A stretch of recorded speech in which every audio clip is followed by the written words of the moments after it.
سرسبز اس گلزار کے یہ پھول ہیں عطار کے، مردہ دلوں کو دے جلا، ہادی ہے طلبگار کے، طلبگار کے۔ الحمدللہ رب العالمین والصلاة والسلام علی خاتم النبیین، اما بعد فاعوذ باللہ من الشیطان الرجیم، بسم اللہ الرحمن الرحیم، الصلاة والسلام علیک یا رسول اللہ وعلی آلک واصحابک یا حبیب اللہ، الصلاة والسلام علیک یا نبی اللہ وعلی آلک واصحابک یا نور اللہ۔ فرمان آخری نبی صلی اللہ تعالی علیہ وآلہ وسلم، جس نے مجھ پر روز جمعہ 200 بار درود شریف پڑھے، اس کے 200 سال کے گناہ معاف ہوں گے۔ صلو علی الحبیب صلی اللہ علی محمد۔ حدیث پاک کا مفہوم ہے کہ تحفہ دینے سے محبت بڑھتی ہے، تحفہ دو، تحفہ دینے سے محبت بڑھتی ہے، تو تحفہ کس طرح کا دینا چاہیے جس میں دین و دنیا کی بھلائیاں ہوں؟ حدیث سنا دینی چاہیے تحفے میں، بزرگوں کے عمل سے تو یہ ثابت ہے، اور اب اس دور میں تو حدیث سنانے سے شاید تحفہ، اور پتہ نہیں یہاں تحفے سے مراد مادی تحفہ یا جو میں نے حدیث پاک کا مثال دی یہ تحفہ ہے، تو یہ مجھے نہیں پتا۔ البتہ تحفہ، بہترین تحفہ حضرت سلمان فارسی رضی اللہ عنہ کا یہ واقعہ ہے۔ بعض تابعین ان کی زیارت کے لیے کہیں سے سفر کر کے آئے، آپ تک پہنچ گئے اور عرض کیا کہ ہم فلاں صحابی، ان کا نام لیا کہ ان کے پاس سے آئے ہیں، تو کیا آپ صحابی رسول سلمان فارسی؟ اس طرح آپ نے فرمایا یہ تو میں نہیں جانتا، تو وہ چونکہ کہ شاید ہم کو رونگ نمبر لگ گیا ہے، یہ وہ نہیں ہے جن کے بعد ہمیں آنا تھا، تو آپ نے فرمایا کہ نام سلمان فارسی میرا ہی ہے، لیکن صحابی تو وہ ہے نا کہ جس کا خاتمہ بھی ایمان پر ہو جائے۔ یہ اللہ کی خفیہ تدبیر، مجھے اپنے بارے میں پتہ نہیں ہے، اس طرح کا کچھ مطلب یہ واقعہ ہے۔ باقی جس کے پاس تم آئے ہو میں وہی ہوں۔ تو اب یہ سنبھل گئے۔ آپ نے فرمایا کہ وہ جن کے پاس سے تشریف لائے ہیں آپ لوگ، تو انہوں نے کوئی میرے لیے جو تحفہ دیا ہو وہ مجھے دے دیں، تو انہوں نے کہا ہمیں کوئی تحفہ نہیں دیا، ویسے آپ کو کوئی پیسوں کی ضرورت ہو تو ہم پیش کرتے ہیں۔ انہوں نے نہیں، انہوں نے جو تحفہ دیا ہے وہ مجھے چاہیے، واللہ ہمیں کوئی تحفہ انہوں نے نہیں دیا۔ آپ نے فرمایا کہ یہ کیسے ہو سکتا ہے کہ وہ مجھے تحفہ نہ بھیجیں؟ مجھے تحفہ بھیجتے رہتے جب کوئی اس طرح کا آتا ہے نا، تو یہ بیچارے وہ عذر کریں گے ہم کو کوئی تحفہ نہیں دیا۔ پھر آپ نے فرمایا کہ یا انہوں نے کہا کہ البتہ چلتے وقت انہوں نے کہا تھا کہ میرا سلام کہہ دینا، تو یہ بتایا تو مطلب میں اسی کو تو تحفہ کہہ رہا ہوں، پیسے کیا چیز ہے، یہ تحفہ ہے میرے لیے، بہت بڑا تحفہ ہے کہ آپ میرا تحفہ آپ نے مجھ تک پہنچا دیا، سلام، یہ بھی تحفہ ہے، بہترین تحفہ ہے۔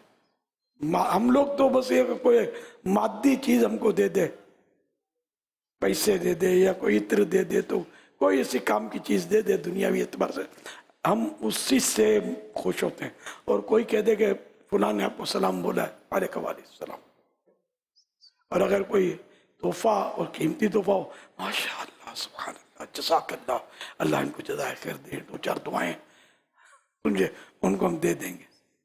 سوال عرض یہ ہے کہ ہم نے رکن شورا بلکہ نگران شورا حاجی مشتاق اتاری اور نگران شورا مولانا محمد عمران اتاری کے بارے میں واقعات تو سنے ہوئے ہیں، جیسے نگران شورا نے کچھ دن پہلے سنایا تھا کہ آپ سے کس طرح پیالہ انہوں نے لیا اجتماع میں، تو یہ نہیں پتا کہ نگران شورا حاجی مشتاق اتاری اور نگران شورا مولانا محمد عمران اتاری، ان پر آپ کی نظر کرم، پہلی ملاقات یا یہ آپ کو کیسے ملے یہ نہیں پتا، یہ آپ ارشاد فرما دیں۔ کئی بار اس کا تذکرہ بیٹے ہو چکا ہے کہ یہ کس طرح یہ دونوں ماحول میں آئے۔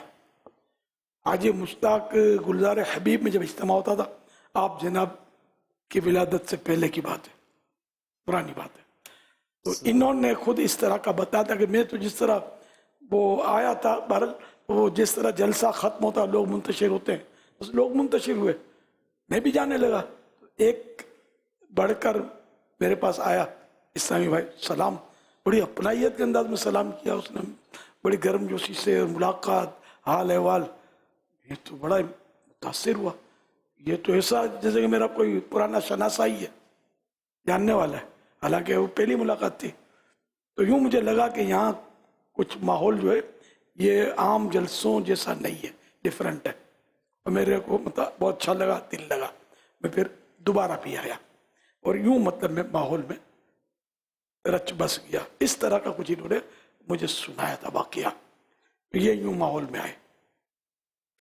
ملن ساری جس طرح آپ لوگ جانے والے راستہ روک دیتے ہیں نا، جو دعوت اسلامی والا پکا ہوگا نا، اور راستہ اور تنگ کر دے گا جانے والے کا، بیٹھو نا، ارے یار بیٹھو تھوڑی دیر تو بیٹھو، تو اگر اس کو لگا ہے پیشاب، تو اس کا پھر صحیح طریقہ یہ ہے کہ اگر ضرورت ہو، لگے کہ یہ کام کا بندہ ہے، تو پھر اس کو لے جائے، پیشاب کر لیجیے، آئیے، اس طرح بھی کام کیا سکتا۔ ہم جب علاقائی دورہ برائے نیکی کی دعوت میں خود جاتا تھا نا، تو میں کئی بار ایسا کیا ہے، یہ جیسے جو آتے ہیں نا محبت سے پیار سے بھلے ہم لے آتے ہیں، لیکن بعض مروت میں ہوتے ہیں کہ بھاگنے کی کریں کہ ہم تو آگے سے بیٹھ جائیں گے، سمجھے، یہ پیچھے سے ترکیب آؤٹ۔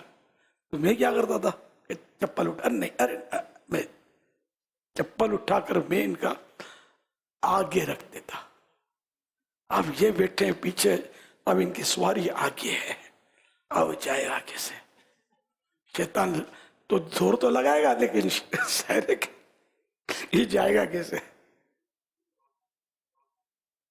تو یوں مطلب یہ کہ ذرا وہ شرمائے گا نا کہ یار اتنی محبت سے پیار سے بیچارے یہ لوگ لائے ہیں، میں یوں چپل اٹھا کر بھاگنے والی کروں گا تو یہ پکڑ لیں گے مجھے پھر۔ الحمدللہ، تو اب یہ طریقہ رائج، پتہ نہیں اب کیا ہوگا طریقہ رائج ہوتا تو پتہ چل جاتا مجھے، شاید ہو سکتا ہے کوئی ایسا کرتا بھی ہو، یا آج کے بعد کریں کچھ ہے طریقہ رائج ہے، یہ نہیں نا، وہ جا رہا ہے، خدا حافظ، آئیے ادھر سے چلے جائیے، یہ گیٹ قریب ہے، میرا گھر یوں بھگا دیتے ہوں گے آنے والے کو۔ بھائی اتنی محنت سے لائے یار، گاہک کو جو لاتے ہیں نا، میں جب اپنے بچپن کی لڑکپن کی بات کرتا ہوں، شاید پتہ نہیں میں بالغ بھی نہیں ہوا ہوں گا، تو میں ہم چونکہ یتیم تھا بچپن سے، 1.5-2 سال کا تھا، والد فوت ہو گئے تھے، بھائی بڑا بھی ہمارا چھوٹا تھا، پھر اس نے نوکری کی اور مجھ سے تو بڑے تھے وہ، تو 500 روپے کی تنخواہ تھی ان کی، تو ہم لوگ مطلب ایسے ہی تھے، بس کچھ چیزیں بیچتا تھا، تو صراف و بازار میں میرا آنا جانا رہتا تھا، اسی طرف میں بیچتا تھا عام طور پہ، ادھر کافی رونق ہوتی ہے، رش ہوتا ہے، صرافہ بازار سے آگے پھر جونا مارکیٹ اور کندن مارکیٹ، تو یہ سونا مارکیٹ، تو یہ مطلب ایک رونق ہوتی ہے گاہکوں کی۔ تو سونا بازار میں میں نے دیکھا، یہ بارہا دیکھا ہے کہ اگر سونا بیچنے کے لیے کوئی آ جائے تو پھر یہ جو دلال ہوتے تھے، ایک تو سونا آپ کو بیچنے پرانا زیور آئے اس کے، یا کوئی خریدار ہاتھ میں آ جائے کہ اس کو زیور چاہیے ہوتا، آپ یقین مانیں، آپ نے سنا ہوگا کمبل بنتے ہیں، یہ کمبل ہی نہیں بنتے تھے، بیڑیاں بن جاتے تھے، ارے گاہک بھاگ کے دکھائے، یعنی اس کے بالکل جنات کی طرح اس پہ لپٹ جاتے تھے، جاننے ہی نہیں دیتے تھے، مطلب پھنسا ہی دیتے نا، ایک مبالغہ ہے تو پھنسا ہی دیتے تھے بیچارے، اتنا گلے پڑ جاتے تھے، یہ جو بروکر ہوتے ہیں یہ وہ گھومتے پھرتے ہوتے تھے، ایسا گلے پڑ جاتے تھے۔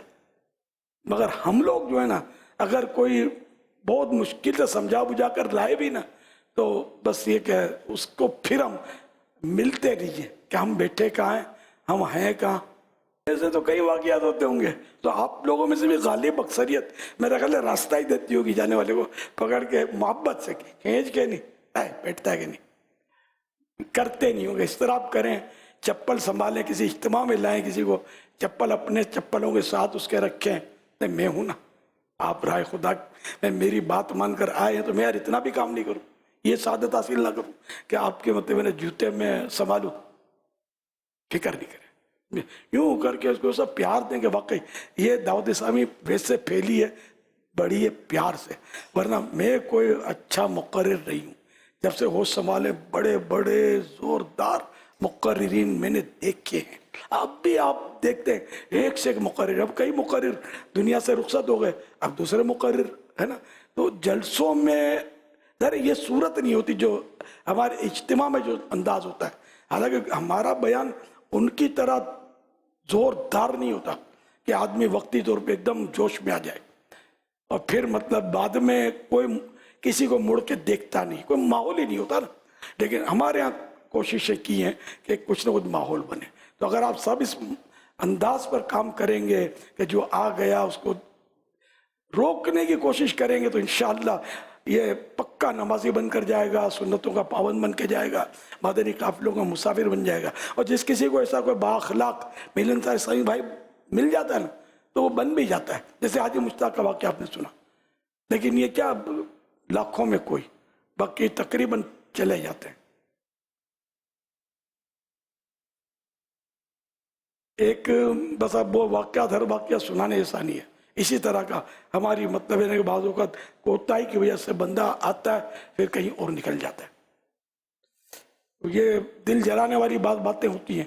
تو آپ مہربانی کریں، آپ دعوت اسلامی والے نہیں ہیں تو بن جائیں، ہیں تو پکے بن جائیں، خوب مطلب دین کا کام کریں، نہیں اپنے آپ کو بس یا شیخ اپنی اپنی دیکھ، اطراف میں نظر رکھیں کہ کون ہے کام کا جاندار شاندار، تو اس پر انفرادی کوشش وغیرہ وغیرہ، اور اس کو ترکیب میں لائیں۔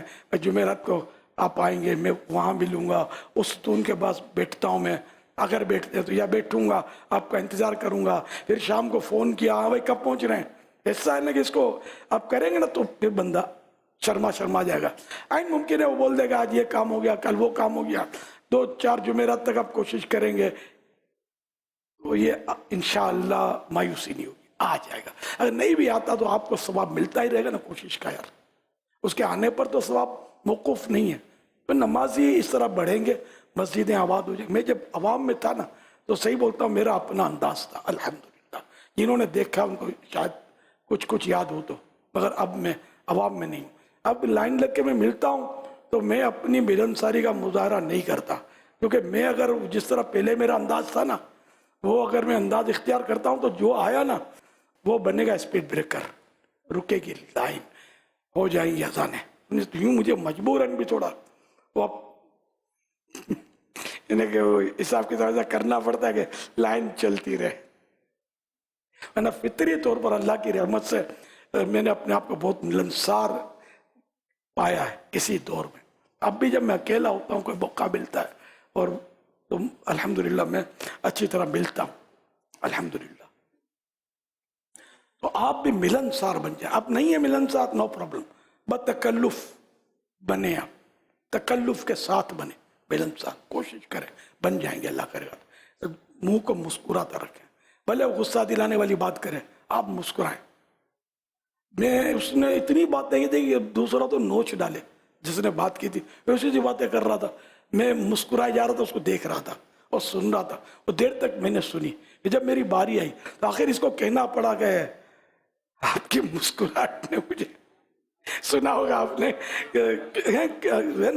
کتنا، میں صحیح بول رہا ہوں، اندر سے مجھے بھی غصہ آ رہا تھا کہ اس کو جھاڑ کے بٹھا دوں، یار کیا مطلب بولے جا رہا ہے، لیکن نہیں، ہم لوگوں کا یہ کام نہیں ہے کہ اگر وہ آج دینداروں کے قریب آیا تو کل دین کے قریب آ جائے گا، ہے نا۔ اور انشاءاللہ ہم اگر جھاڑ دیں گے یا بے رخی کریں گے کہ بھائی اب بس ہوا، اب بیٹھو گے بھی دوسرے کی باری ہے نا، بھائی آپ کیا کہنا چاہتے ہیں سوال کیجئے، تو پھر وہ ظاہر ہے کہ اس کا دل ٹوٹ جاتا اور شاید اپنے گناہ میں مزید بندہ پکا ہو جائے۔ تو اس لیے یہ بہت احتیاط کے مدنی پھول ہیں جو کبھی کبھی یہ ملتے ہیں، تو اس کو سنبھال لیں، اور جو اس کو جتنا زیادہ سنبھالے گا اتنا پکا دعوت اسلامی کا وہ زیادہ بنے گا انشاءاللہ۔ میرا سوال عرض ہے کہ جو ہم نعت کلام پڑھتے ہیں، جس اشعار کی سمجھ نہ آئے وہ بابا جان پڑھنا چاہیے یا نہیں؟ قرآن کریم کی ہم تلاوت کرتے ہیں، سمجھ میں نہ آئے تو کرنی چاہیے یا نہیں؟ تو سرکار اعلی حضرت رحمۃ اللہ علیہ کا کلام، اس طرح اپنے مسلمہ بزرگ جو ہوتے ہیں ان کا کلام جن سے دل مطمئن ہے کہ انہوں نے شریعت کے خلاف نہیں لکھا ہوگا، تو وہ نہ سمجھ میں آئے تو پڑھنے میں کیا حرج ہے؟ باقی عام نعتخوانوں کا بس کبھی کبھی ماتھا ٹھنکتا ہے کہ یہ کیا بول دیا اس نے، تو اشعار تو عام طور پہ نہیں سمجھ آتے، بڑا تم ترک کا نعتخواں ہوگا، اس کو شعر کا مطلب پوچھو گے نا تو شاید یہ پھر وہ اندھیرے میں فائرنگ شروع کر دے۔ جنرل بات کر رہا ہوں، جاننے والے سمجھنے والے بھی ہوتے ہیں سمجھے، لیکن جنرل بات کر رہا ہوں کہ اشعار کو سمجھنا تھوڑا مشکل ہوتا ہے، یہ بھی ایک فن ہے نا۔ میری عرض ہے کہ کوئی اپنے باطن کو اچھا کرنا چاہتا ہے تو اس کو ابتدا کیسے اور کہاں سے کرنی چاہیے؟ اس کی ابتدا اور انتہا کی معلومات تو نہیں ہے، لیکن یہ کہ ہر گناہ سے بچے، نیکیاں کرتا رہے، بری صحبت سے بچے، اچھی صحبت اختیار کرے اور دینی مطالعہ کرے، اپنے فرائض علوم حاصل کرے، منجیات، مولکات انہیں نجات دلانے والے اعمال اور ہلاک کرنے والے، برباد کرنے والے اعمال کی پہچان، ان کی معلومات، اس کی اسٹڈی کرتا رہے۔ یا سیدی، اللہ تعالیٰ نے ماں باپ کی فرما برداری اور خدمت کا ہمیں حکم فرمایا، حتیٰ کہ اف تک بھی نہ کہنے کا ہمیں حکم ہوا۔ کیا والدین بیٹے کی دل آزاری کا سبب بن سکتے ہیں؟ کیا باپ بیٹے کو ڈانٹے یا باپ بیٹے کو کچھ لوگوں کے سامنے جھاڑ دے تو بیٹے کو والد کے متعلق دل میں یہ لانا چاہیے کہ یہ تو میری دل آزاری کر دی، یا باپ جو والد ہے اس کو بھی اس بات کو ڈر جانا چاہیے کہ یہ اس کی دل آزاری نہ ہوئی ہو؟ اسی طرح استاذ اور شاگرد کا معاملہ ہے، کیا استاذ بھی شاگرد کی دل آزاری کر سکتا ہے؟ کیا ایسا پاسبل ہے؟ اگر ایسا ہو تو پھر اس کی تلافی کیسے ممکن ہو کہ باپ کو کون بتائے کہ آپ نے تو بیٹے کی دل آزاری کر دی، یا استاذ کو کون بتائے، یا بیٹا بھی چھوٹا ہے، نابالغ ہے، چھوٹی عمر ہے، تو باپ کس حد تک بیٹے کو مار سکتا ہے، یا اس کی زوجہ بیٹے کی ماں اس کو مارتی ہے تو وہ کس حد تک اس کو جو نا وہ مار سکتی ہے؟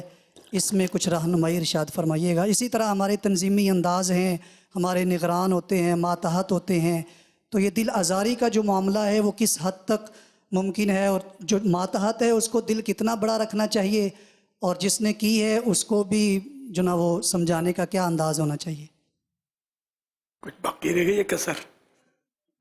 ماشاء اللہ، یہ ایک کوالٹی ہوتی ہے حقوق العباد کا ایک ذہن ہوتا ہے، تو یہ اس طرح مطلب شاید یہ اسی تناظر میں یہ بولتے چلے جا رہے ہیں، بندے کی حق تلفی نہیں ہونی چاہیے، تو چاہے باپ ہو، چاہے استاد ہو، چاہے پیر ہو، وہ اگر ظلم کرے گا تو پکڑ تو ہے اس کی، دل آزاری یہ ظلم ہے جبکہ ناحق ہو، ٹھیک ہے نا۔ یہ حدیث پاک ہے کہ جس نے کسی مسلمان کو ایذا دی، تکلیف دی، اس نے مجھے ایذا دی، جس نے مجھے ایذا دی اس نے اللہ کو ایذا دی۔ تو اب یہ کہ ایذا دینے میں یہ نہیں ہے کہ مطلب وہ یہ اقسام جو ایذا دے سکتی ہیں یہ اقسام نہیں دے سکتی، ناحق ایذا، یہاں مراد ناحق ایذا ہے۔ اب ظاہر قاضی قصاص لے گا یا تعزیر کرے گا تو ایذا تو ہوگی، لیکن یہ ایذا ناحق نہیں ہے۔ تو بہرحال یہ کہ ناحق ایذا تو کوئی بھی کسی کو نہیں دے سکتا، جانور کو بھی ناحق ایذا دینے کی اجازت نہیں ہے۔ تو اب یہ کہ رہا یہ ڈانٹنا، تو اگر باپ، استاد، پیر مرید کو اس طرح وہ ڈانٹ ادب سکھانے کے لیے اس کو مطلب ہے کہ اب سبق یاد نہیں کرتا ہے وغیرہ، تو اس کو مطلب لائن پر لانے کے لیے اگر ڈانٹتا ہے تو اس کی گنجائش تو ہے. اور اب سب کے سامنے اور اکیلے میں اب ایک ایک طالب علم کو استاد درجے کے باہر لے جا رہا ہوں، اس کو ڈانٹے تو تب بھی پتہ تو چل جائے گا، منہ پھلا کے جب یہ طالب علم آئے گا تو قوم تو سمجھ جائے گی. بلکہ اب یہ کہ اس کو بولے گا چل باہر تو سب سمجھ جائیں گے کہ اب اس کی خیر نہیں ہے. تو یہ تو مسائل رہیں گے. تو بہرحال یہ کہ سب کے سامنے ڈانٹنا یہ موقع مال کے حساب سے ہوا. اس کے بارے میں میرا مطالعہ تو یاد نہیں پڑتا کہ کتنا کب کہاں ڈانٹے، لیکن یہ کہ حتی الامکان مطلب بچے اس طرح سے کہ اب اس کی ظاہر ہے کہ دل آزاری ناحق بنائے. ویسے تو وہ ضرورتاً تو کرنی پڑے گی دل آزاری. اب آپ کو بوٹیاں کھانی ہے، چامپیں کھانی ہے، تو بکرے کی دل آزاری، گرد آزاری، دل سب کرنا پڑے گا.